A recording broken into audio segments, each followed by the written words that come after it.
उसी समय कुछ नौजवानों ने ड्राइवर को पकड़कर मारने पीटने का हिसाब लगाया।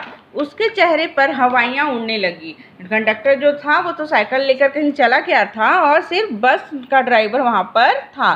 तो उसको लोग पकड़कर बस में मौजूद जो थे वो व्यक्ति सोचने लगे कि हम ड्राइवर को घेर कर उसको मारने पीटने के बारे में सोचने लगे। यह बड़े कातर ढंग से मेरी ओर देखने लगा और बोला, हम लोग बस का कोई उपाय कर रहे हैं, बचाइए, ये लोग हमें मारेंगे। तो जो बस का ड्राइवर था वो लेखक की ओर बहुत ही दया भाव मतलब कि कातर भाव से देखने लगा। दया चाहता था कि मुझे बचा लीजिए वरना ये लोग मुझसे मारपीट करेंगे। डर तो मेरे मन में भी था, पर उसकी कातर मुद्रा देखकर मैंने यात्रियों को समझाया कि मारना ठीक नहीं है। लेखक के मन में भी डर था, लेकिन उसने लेखक का चेहरा बस के ड्राइवर का चेहरा देखकर लोगों से कहा कि इसे मारना उचित नहीं होगा। परंतु यात्री इतने घबराए हुए थे कि मेरी बात सुनने को तैयार नहीं हुए। कहने लगे, इसकी बातों में मत आइए, धोखा दे रहा है। कंडक्टर तो पहले ही डाकुओं के साथ मिला हुआ है और कंडक्टर को इसने भेज दिया है और ये भी अब कोई चाल चलने वाला है, तो इसकी बातों का भरोसा ना करिए। मैं भी बहुत भयभीत था, पर ड्राइवर को किसी तरह मारपीट से बचा लिया। लेखक बोलते हैं कि मैं भी बहुत डरा हुआ था, पर किसी तरह मैंने लोगों को समझाकर बस के ड्राइवर को मारपीट से बचा लिया। 1.5-2 घंटे बीत गए। मेरे बच्चे भोजन और पानी के लिए व्याकुल थे। मेरी और पत्नी की हालत भी बुरी थी। मतलब बच्चे बस को रुके हुए काफ़ी समय हो गया था और बच्चे रो रो कर परेशान हो गए थे। तो मेरी पत्नी और मेरी हालत भी बहुत ही बुरी हो गई थी। लोगों ने ड्राइवर को मारा पीटा तो नहीं, पर उस बस से उतारकर एक जगह घेर कर रखा।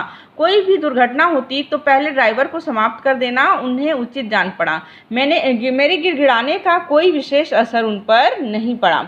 लोगों ने बस के ड्राइवर को मारा तो नहीं, पर उसे घेर कर वो वहाँ पर खड़े रहे। उसी समय क्या देखता हूँ कि एक खाली बस चली आ रही है और उस पर हमारा बस कंडक्टर भी बैठा हुआ है। इस बीच में लेखक देखते हैं कि एक नई बस उनके पास आ रही है और उसमें कंडक्टर भी बैठा हुआ है। उसने आते ही कहा, अड्डे से नई बस लाया हूँ, इस बस पर बैठ जाइए। अब जैसे ही कंडक्टर वहाँ पहुँचता है और सभी को बोलता है कि मैं बस लेने गया था और नई बस लेकर आया हूँ, आप सब इस पर बैठ जाइए। फिर एक लोटे में पानी और थोड़ा सा दूध मेरे पास लेकर आया। कंडक्टर क्या बोलता है कि कंडक्टर अपने साथ एक लोटे में पानी और दूध और पानी लेकर आता है और लेखक को बोलता है, पंडित जी, बच्चों का रोना मुझसे देखा नहीं गया, यहीं दूध मिल गया, थोड़ा सा लेता आया। कंडक्टर बोलता है लेखक से कि मुझे इन बच्चों का रोना देखा नहीं गया, तो रास्ते में मुझे दूध मिला तो मैं बच्चों के लिए लेता आया। यात्रियों में फिर जान आ गई। अब नए बस आ जाने की वजह से सभी के चेहरे क्या हो गए, खुश हो गए। जैसा कि आप चित्र में देख सकते हैं कि सभी यात्री क्या हो गए हैं, अब खुश हो गए हैं और बच्चे भी क्या कर रहे हैं, खुश होकर अच्छे से बैठे हुए हैं। सबने उसे धन्यवाद दिया, ड्राइवर से माफ़ी मांगी। अब कंडक्टर और बस वालों ने क्या किया, बहुत ही अच्छा काम किया, भलाई का काम किया। तो सभी को अपनी गलती पर पछतावा हुआ और लोगों ने बस के ड्राइवर से और कंडक्टर से थैंक यू और सॉरी का आलाप लगाना शुरू कर दिया और इस तरीके से उन्होंने अपनी गलती को क्या किया, स्वीकार किया।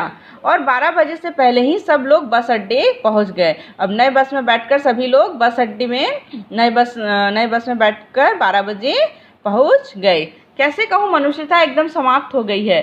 कैसे कहूँ कि लोगों में दया की भावना नहीं रह गई है।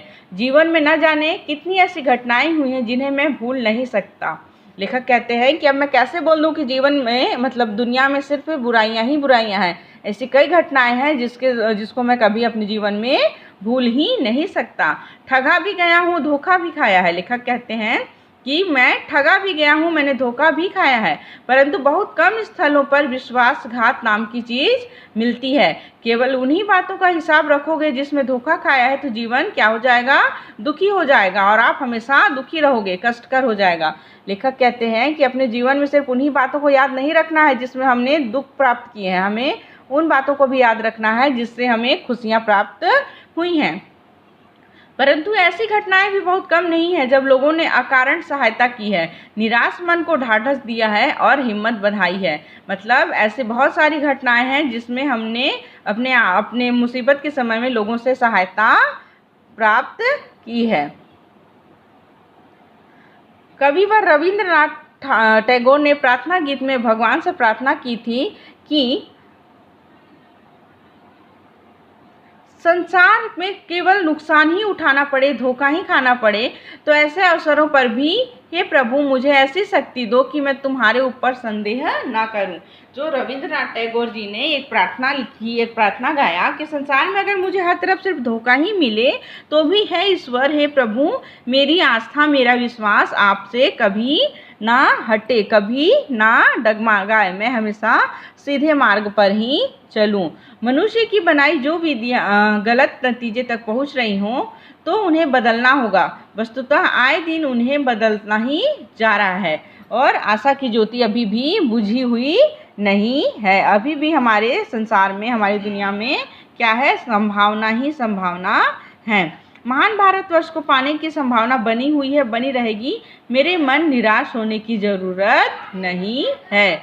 तो लेखक कह रहे हैं कि भारतवर्ष में हमेशा क्या है?